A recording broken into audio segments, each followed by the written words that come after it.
Well, good evening. We've been for a while looking at the book of Proverbs, searching out wisdom for life, reliable guidance in matters of ordinary life. This is our 8th lesson. Might feel like longer than that, but it's our 8th lesson in Proverbs, and I've got one more planned, although we could keep going for quite a while, but I'm planning to do one more, and then we'll shift gears and do 2 Thessalonians for a while on Sunday evenings. Tonight we're going to talk about friendship, the gift of good company. I was thinking about when I was, I don't remember if I was 1st or 2nd grade, I had a friend named Jimmy. I won't say his last name in case it gets around. Jimmy was about 3 times my size, but we were good friends. And one day we were playing that game, Red Rover. Did y'all ever play that game, Red Rover? And you get, people make this chain, they link arms, and you get called over, and you got to try to break through the chain. So strategy is you look for somebody that, you think you're strong enough you can bust through, or nice enough that they'll let you through. Well, Jimmy was my friend, and he was over there, and I thought, my friend will let me through. No, he was 3 times my size, and he had a solid grip, and I got clotheslined. And I don't know how you feel about the topic of friendship. When we bring up the topic of friendship, I think it's a point of great joy for us. It's one of those sweet places in our life where we've got a lot of, we've got connections that are really meaningful to us, a source of joy in our life. But it's also places where we've been clotheslined, where we've got some pain. And maybe you've got that today, some loneliness in your life or some hurt in a relationship. And so they're places of great joy and great pain. They're places where we need wisdom. And Proverbs has quite a bit to say about it. We're going to look at it under 4 headings. I'll just tell you in case you start looking at your clock. The last heading is pretty short, so don't worry too much. Okay, finding a good friend. A good friend is a gift. It's a gift. And you want to find a good friend. Proverbs 18:24, it's kind of our key verse tonight, showing us the great value of a good friend. And I love hearing pages turn. It makes me feel like I need to apologize because we're going to jump all over the place, but we'll do our best. A man of many companions may come to ruin, but there's a friend who sticks closer than a brother. Now, I've underlined a couple of words there just to show you they're kind of synonymous, but there's 2 words there for friendship. The first one, companions, is just the general word for friend. It can have a whole range of meaning. It's sort of a generic word. It can mean anything from a friend, darling, favorite, lover, comrade, companion, neighbor, another. Another is pretty generic, okay? Anybody can be a companion. And when you look at it in the context of this proverb, it appears to be what you might call fair weather friends. They're there for you sometimes, but not all the time. The other word in there is this word, ahab, and it just means loved or liked. It's just a word of affection. It's really interesting. This word we find in another place in Scripture. When you think of one of the most famous friendships in the Bible, my guess is many of you would say Jonathan and David, right? Wouldn't you know that this word that's translated friend there, that just means liked or loved, is used in that verse, 1 Samuel 18:1, when it says Jonathan was knit to the soul of David, and Jonathan loved him as his own soul. He friended him as his own soul. That's the word there. It's talking about that friend that sticks closer than a brother. Now, I show you that just to show you there's something going on behind the scenes in the Hebrew words, but the main distinction isn't between the meaning of the words, but that there is a way of saying, I've got a lot of friends, in quotes. I got a lot of so-called friends, maybe generic friends. But the proverb is saying, there is a friend who is a real friend, who sticks closer than a brother. A true, I think we understand the difference between somebody who's there for you, really, truly, and one that's more of an associate, a fair weather friend, maybe. This real friend will stick closer than a brother. No offense to siblings, and I've got one in the room, so I'm going to be careful. Siblings are stuck with you. Friends stick with you when they don't have to. That's not to take away from a brother or sister love. It's to say by nature, by obligation and responsibility, family is called to stick with each other. But a friend doesn't have that bond, and yet they'll stay with you no matter what. Wow. That kind of friend is hard to find. That kind of friend is rare. Proverbs 26 says, many a man proclaims his own steadfast love. That's that word hesed. But a faithful man, who can find? I just noticed, we've talked about this before, you often see hesed paired with another word. Faithful is one of those. Hesed, steadfast love, and faithful, they often go together. They're paired. Here, they're not contrasted. The contrast is not between a person of hesed and a person who's faithful. The contrast is between those who assert their hesedness, who proclaim that they love you, with the person who really does, who's actually faithful. Do you see that? There's some, well, you might say talk is cheap, right? It's one thing to say, I'm your friend. It's another to actually be a faithful friend. That kind, there's lots who will proclaim it, who will assert it. Very few who are actually that kind of friend. A faithful friend is truly rare. That's why it is, it's cliche, but it's true to say good friends are hard to find. It's true, isn't it? Good friends are hard to find. That's why William Shakespeare said, the friends thou hast and their adoption tried, grapple them to thy soul with hoops of steel. When you find a faithful friend, don't take him or her for granted. Recognize that as a gift that so many people don't have. You cherish that friendship. Guard that friendship. Another great philosopher, Winnie the Pooh. A day without a friend is like a pot without a single drop of honey left inside. Right? That's the real joy in life. There's real joy in life. And the gift of a good friend. Such friends, well, actually any friend, the people we call friends, are influencers in our life. They are sometimes our greatest influencers. Proverbs 13:20 says, whoever walks with the wise becomes wise, but the companion of fools will suffer harm. Saying, choose your friends carefully.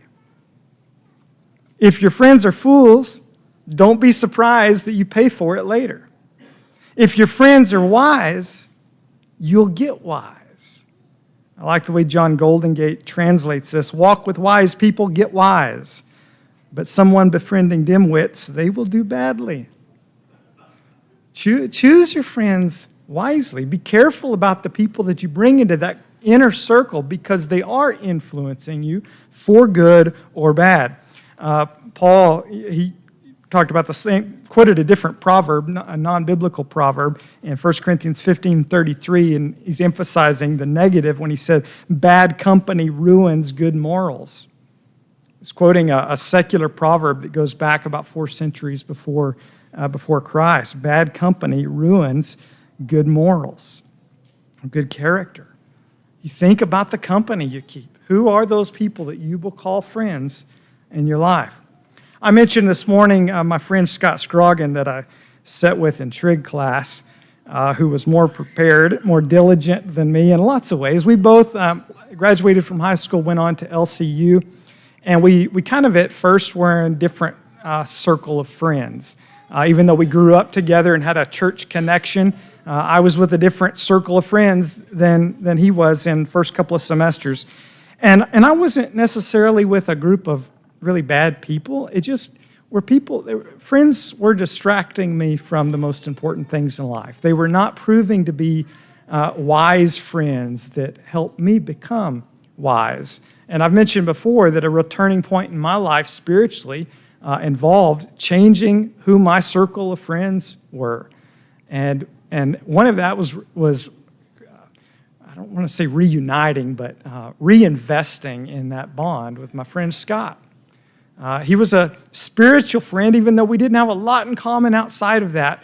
But we found a true friendship in Christ, and he was extremely influential in shaping the direction that my life took my freshman, sophomore year of college. Became thankful again for him as I was thinking through this lesson. If you want to live well, if you want to live wise lives, if you want to grow spiritually, you need wise friends. You need spiritual friends. You need to invest in people who are walking that path of following Jesus. Find good friends. Second, be a true friend. Be a good friend. We need good friends, but so do our neighbors. They need us to be good friends. So how can we be a good friend to others? I'm going to bring out 4 things. These, you're going to notice, they all start with the same letter. I'm not going to take any credit for that. There's Old Testament scholar Derek Kidner put these together, and it was extremely helpful to me in organizing. So how to be a true friend? Number 1, you got to have constancy. A true friend is constant. Proverbs 17:17, a friend loves at all times, and a brother is born for adversity. Now, that is not so much a contrast as much as it is a comparison. It's not to make a strong distinction between brother and friend. It's to put them in the same category. It's to say the bond of friendship, the love of friendship, is comparable to the bond and the love of brotherhood. Siblings are there for you in a crisis, aren't they? They're born for it. They're born into the family with you to be there with you no matter what. True friends stick with you at all times. They're constant. They don't bail on you when the weather is not fair. True friends love constantly. Lots of memories came to my mind while I was preparing. Remembered in the 6th grade, a friend of mine, it was already kind of teased at school, but we were buddies, and he had some medical issues that involved wearing a brace that would be really embarrassing to wear as a 6th grader. And he got teased and mocked a whole lot for it. And I feel a great deal of shame, and have for a long time, that I distanced myself from my friend because I didn't want to be teased with him. I didn't do anything, directly mean to him. Just distanced myself. That hurts, doesn't it? I feel a lot of regret about that. True friends love constantly. They're with you when you go through hard times. They're with you when the whole world is against you. Proverbs 27:10 says, "Do not forsake your friend or your father's friend. And do not go to your brother's house in the day of your calamity." This is saying don't fail the responsibilities of friendship, including longtime family friends. Those friendships, they ought to matter to you the way family matters to you. Don't neglect those. Don't fail those relationships, and recognize that you need friends, and you need those longtime family friends perhaps more than you might think. When disaster strikes, don't go to your family. Okay, why? I don't think there's anything wrong with going to your family. What's the point that he's making? And it's natural to rely on your family when a day of calamity comes. Why would he say, do not go to your brother's house in the day of your calamity? Because you might have a friend who's in a better position to help. That's the second part of this proverb. Better is a neighbor who is near than a brother who's far away. On the day of calamity, it may be a friend who's in a better position to help. And this is reminding us, be such a friend. Be the kind of friend that others can rely on the way they would a family member. Especially when you've got somebody who all their family they live out of town. Well, you're their family. You're to be to them the way a brother or sister or father or mother or cousin would be. They're family to you. And in the day of their calamity, they need you to be like family. So constancy. Number 2, candor. It's not a word we use a lot, but it starts with C. Being unreserved, giving honest, forthright expressions when needed. Proverbs 27:6, faithful are the wounds of a friend. Profuse are the kisses of an enemy. Okay, the kisses of an enemy, that would be disingenuous friends. They're actually haters, but they're profuse with kisses. Okay, it's like pretend love, and you ought to be suspicious of many kisses. I know we don't kiss a lot in our culture, but you get the idea. You're suspicious of that. I don't know. Maybe you're trying to show it too much. They're disingenuous friends. And that's contrasted with faithful friends, true friends. And faithful friends will sometimes wound you. The wound is called faithful. Isn't that interesting? This would be a rebuke or a correction. It's a friend who's willing to say what's needed, even if it's not easy to hear. It reminds us that there's a difference between hurting and harming. Sometimes, in order to love you and do you good, your friends have to say something that hurts. And a good friend, a true friend, a faithful friend, will be willing to say that hard thing. We were watching a movie recently. It's the 1996 version of the movie Emma, based on the novel by Jane Austen. And it's the first time I'd seen it. I liked it more than I thought I would. I've not read the book. I think I need to. And there's an amazing scene in it that caught my attention because I was preparing this lesson. And it's when, if you know the story, and you don't have to, but Mr. Knightley rebukes his friend, Emma, says hard things to her because she was clearly in the wrong in the way that she treated somebody else. It was the faithful wound of a friend. And if you've read the book or seen the movie, it's probably more harsh than it needed to be because under the surface is some jealousy. But it's still an example of a necessary rebuke. I just put down some of the text so you could hear what Mr. Knightley said to his friend Emma. Emma, I must once more speak to you as I have been used to do, a privilege rather endured than allowed, perhaps, but I must still use it. I cannot see you acting wrong without a remonstrance. Just means a strong rebuke. How could you be so unfeeling to Miss Bates? How could you be so insolent in your wit to a woman of her character, age, and situation? Emma, I had not thought it possible. Her situation should secure your compassion. It was badly done indeed.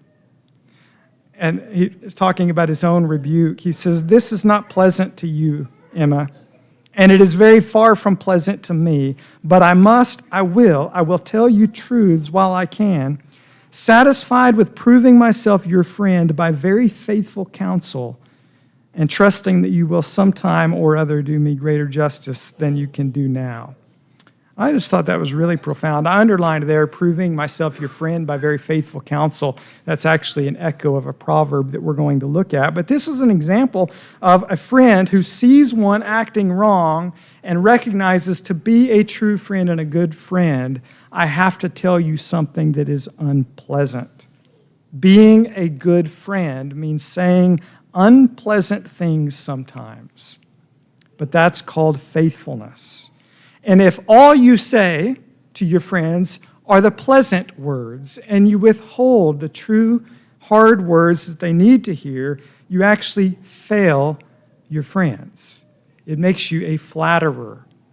Proverbs 29:5, a man who flatters his neighbor spreads a net for his feet. A flatterer only says pleasant things. Okay, you should be suspect of somebody who only says pleasant things. But if you say only what your friend wants to hear, only what your friend likes to hear. You set them up to fail. You don't help them to grow in wisdom. There's a great example of this in 1 Kings chapter 1, verses 5 and 6. This is when David's son is trying to make himself king. And there's an interesting comment that's made. In verse 6, it says, his father had never at any time displeased him by asking, why have you done thus and so? The reason why David's son was acting unwisely and foolishly was because David, as a father, never displeased him. Never said, why are you doing that? That's not a good thing to do. His father never rebuked him or corrected him. He failed his son by failing to say the unpleasant things. Okay, candor. Counsel is the third one. Proverbs 27:9, oil and perfume make the heart glad, and the sweetness of a friend comes from his earnest counsel. Okay, oil and perfume, those have sweet connotations. They smell good. They're associated with enjoyment and delight. And this is saying the oil and the perfume, the enjoyment, the real delight of friendship is earnest counsel. It's their counsel. It's the wisdom you get from their soul that's the real sweetness of a friend. Literally, it means advice of soul. Isn't that great? The advice of soul you get from a friend, that is the real sweetness of it. There's a great example of this, again, with Jonathan and David. Jonathan, Saul's son, rose and went to David at Horesh. This is when David was running from Saul. Saul is pursuing him. David goes to him, or Jonathan goes to David and strengthened his hand in God. It's a great phrase, and he goes on to speak to him. It's this advice of soul that strengthens him in God. That's the real sweetness of friendship, is counsel. Famous verse, 27:17, iron sharpens iron, and one man sharpens another. A couple of ways you could look at that. There's maybe some have said a healthy clash of personalities or views. You become sharper even where there's differences among friends. But I think most things that I read on this are saying that it's in the community of friends, in the community of wise friends, that we grow wise. If you want to get wise and you want to grow, you want to grow sharper, you want to become more the person God needs you to be, you need the counsel of community of friends. You walk with the wise, you get wise. Number 4, consideration. Good friends are considerate. They're thoughtful. Proverbs 25:17, let your foot be seldom in your neighbor's house, lest he have his fill of you and hate you. Okay? So don't wear out your welcome. Now, many of us could probably stand to drop by our friends and see them or text them or call them a little bit more often, right? I think maybe sometimes there's more distance than there needs to be. It's equally inconsiderate to do that too much, to not respect necessary boundaries and good boundaries, to outstay one's welcome. Or this was an interesting comment that I heard on this, to force one's friendship on another. Sometimes maybe it's that we want the relationship to be in a place where somebody else is not in a position to reciprocate the same kind of depth or the same kind of time. And we wear out our welcome by kind of forcefully demanding that this friendship be what I think friendship should be. Be considerate of what they need, not just what you need. Literally, it says, make your foot precious. Isn't that great? Make your presence in their life precious. Rare. It's not too much, but it's the kind of presence that is good for them. that they treasure, not the kind that makes them say, I've had my fill, I need some distance. And how many times do you hear that in relationships where boundaries are not respected? I need my space. Just be thoughtful and considerate of others to be a good friend. Proverbs 27, should put this in there, Ecclesiastes 3, 1 and 5. For everything there is a season and a time for every matter under heaven, a time to embrace and a time to refrain from embracing. There's a time for a little distance, even when maybe you're wanting there to be more of an embrace. Okay, Proverbs 27:14, also with consideration. Whoever blesses his neighbor with a loud voice, rising early in the morning, will be counted as cursing. Okay, how many of you morning people have had that one used on you before? Okay, I think at a surface level, I have always thought about this as, if you're a morning person, tone it down a little bit. Not everybody is a morning person. I think it's a little bit maybe of a surface reading of that.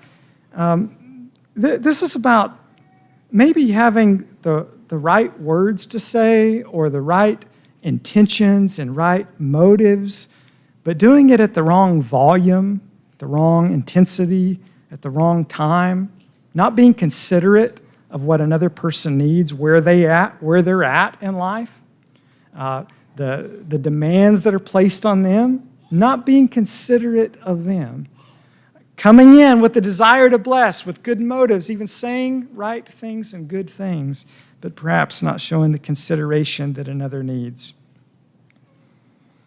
Think about who a friend needs you to be for them. Okay, our third heading, staying a close friend. What makes a friendship last? Friendships don't necessarily have to be long-term. I don't think every relationship, every friendship has got to be lifelong. You have friendships that for a season are really close, and then you might move away and you don't have that same kind of relationship. But I think a lot of friendships are shorter than they ought to be. Why is that? Why are friendships, how could we keep friendships from breaking down sooner than they should? Samuel Butler, an English novelist and poet, he said, friendship is like money, easier to make than to keep. Okay? A really wise person can keep a friend. Not just make one, but keep one. The strongest term for a friend that you find in the Hebrew Bible and in Proverbs is aloof. It's kind of funny that it's the word for pet or cattle. I don't want to go into that too much, but it has to do with the root of it is guiding or teaching. And so animals that you domesticate or tame or train are the ones that you have in your home. So it's a term of closeness. It's translated often a close friend. It also often refers to a spouse. It is a deep point of connection. It's the deepest term for friend. And in my study, I came across this interesting observation. I would never have seen this. But every use of this word, the deepest word for friendship, every use of this word in Proverbs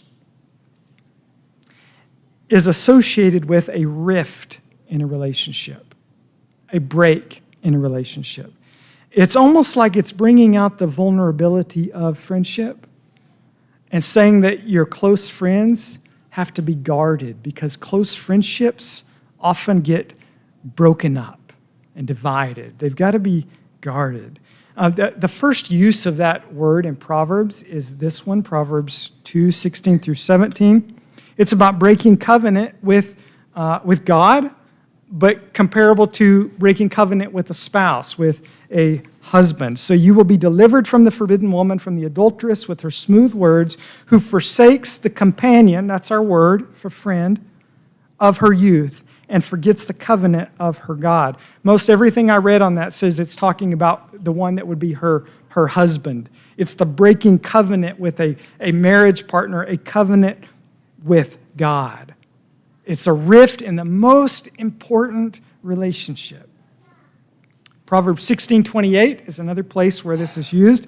The same thing, a rift in the relationship. This is from gossip or malicious speech.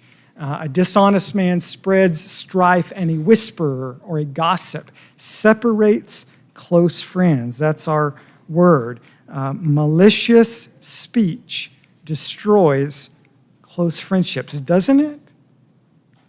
Isn't that true?